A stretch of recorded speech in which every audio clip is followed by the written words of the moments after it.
Hello bachcho, let's read out a question first. If a bar equals to b, c belongs to a real number and mod of b square greater than to c, then z का bar plus में z plus b z bar plus c equals to 0 represents.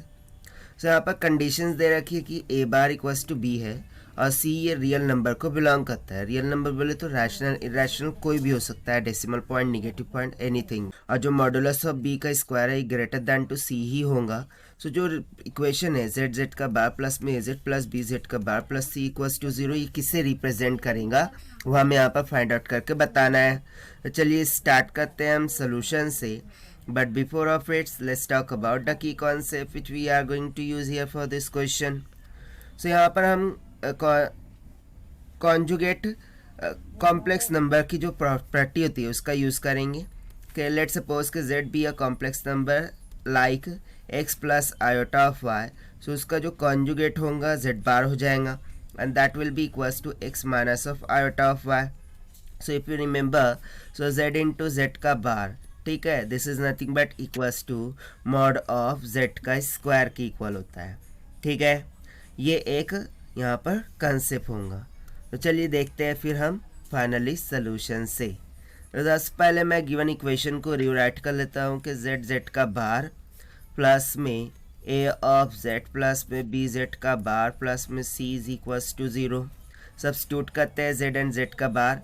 सो ये तो mod of z का square हो जाएगा, यानी कि x plus iota of y and z bar x minus का आयोटा ऑफ y प्लस में a times of z x plus iota of y plus में b z का बार है यानी कि x minus iota of y plus में c, this will be equals to 0. But basically यदि आप यहाँ पर देखें सो हमें एक कंडीशन दे रखी थी. What was that condition? कि कंडीशन ये है कि a bar is equals to b है. ठीक है, सो यहाँ पर हम लिखेंगे कि सिंस इट इज़ गिवन कि a bar is equals to b. So इसको यहाँ पर हमें a को भी लेट करना होगा. सो यहाँ पर हम सिंपली क्या करते हैं, लेट कर लेते हैं कि यदि a is equals to a of x plus में iota of a of y होगा. सो जो a बार है जो कि बेसिकली b का वैल्यू है वो a ऑफ x माइनस में आयोटा ऑफ ए वाई हो जाएगा. राइट, अब इसको हम अब एक्सप्रेशन में सब्स्टिट्यूट करते हैं. सो ये तो बन गया a प्लस बी और a माइनस बी का formula. So a plus B a minus B क्या हो जाएगा, a का स्क्वायर माइनस में b का स्क्वायर यानी कि आयोटा ऑफ y का स्क्वायर. फिर प्लस में यहाँ पर क्या है a times of x plus आयोटास.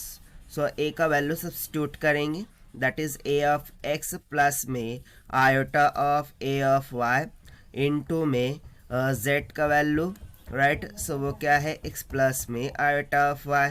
Right, plus में अब जो b है वो बेसिकली a बार की इक्वल है. सो यहाँ पर a बार का वैल्यू आ जाएगा, that is a of x minus में iota of a of y into a z का बार था x माइनस में आयोटा ऑफ y प्लस में, और यहाँ पर क्या होगा तो c है. ठीक है, प्लस में c, this will be equals to 0 हो जाएगा. अब इसको करते हैं हम सिंप्लीफाई. सो आयोटा का वैल्यू होता है अंडर रूट का माइनस का 1. So iota square will be equals to minus का 1. सो ये माइनस साइन से ओपन होगा, so minus minus will get plus.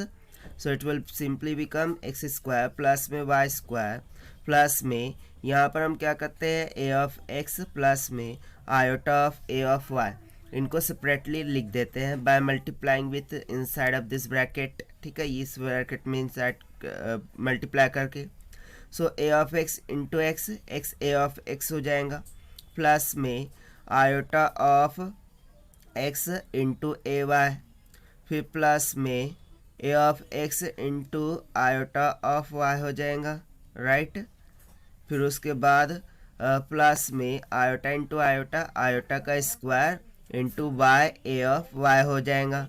Plus में उसके बाद a of x multiply by x क्या हो जाएगा, x a of x, then a of x into minus iota of y minus of iota a of x y हो जाएगा. फिर उसके बाद iota of y multiply by a of x क्या हो जाएगा, iota a of x y. ठीक है, similarly minus plus minus iota into iota, iota का square of Y into Y हो जाएगा एंड प्लस में C, this will be equals to 0. So देखिए ये माइनस माइनस ये प्लस होगा ना, राइट. सो देखिए ये दोनों तो कैंसिल आउट हो गया, आयोटा का स्क्वायर माइनस का 1, ये भी माइनस का 1 हो जाएगा. सो फाइनली हमें एक इक्वेशन मिल जाएंगी एक्स स्क्वायर प्लस में वाई स्क्वायर प्लस में x a x 2 times of x a of x हो जाएगा और ये माइनस होकर के 2 times of a of Y into Y हो जाएगा. ठीक है ना. और फिर और क्या बच रहा है, constant c, that is plus c, this will be equals to 0. So यदि मैं इस इक्वेशन को देखूँ, सो जनरल कॉनिक की इक्वेशन क्या होती है, ए एक्स स्क्वायर प्लस में बी वाई स्क्वायर प्लस में 2hxy प्लस में 2gx प्लस 2fy प्लस में c is equals to 0, right. तो देखिए यहाँ पर 2gx 2fy प्लस में c है, 2hxy की टर्म कैंसिल है. दैट मीन्स टू से यदि ये वाले टर्म यहाँ से निगलेक्ट हो जाए, सो इससे हमें ये समझ में आता है जो गिवन इक्वेशन है वो किसकी है, सर्कल की है. सो यहाँ पर हम सिंपली बोल सकते हैं कि this represents a circle, this represents a circle. ठीक है. जहाँ पर सेंटर माइनस जी माइनस एफ होता है ना, सो माइनस में क्या होगा, ये ए ऑफ एक्स वाला टर्म है. ठीक है, 2x A of x. Okay. जहाँ पर सेंटर क्या है, माइनस का A of X comma minus minus plus A of Y, और जो रेडियस है उसका फॉर्मूला क्या होता है, अंडर रूट में जी स्क्वायर प्लस में एफ स्क्वायर माइनस का सी. ठीक. तो देखिए यही हो जाएगा हमारा आंसर फॉर दिस क्वेश्चन, जो कि हमने सॉल्व किया है by using the concept of conjugate property of complex numbers. Now let us take the options. So option A will become correct. So this is the required solution. I hope you understood well. Best of luck. Thank you.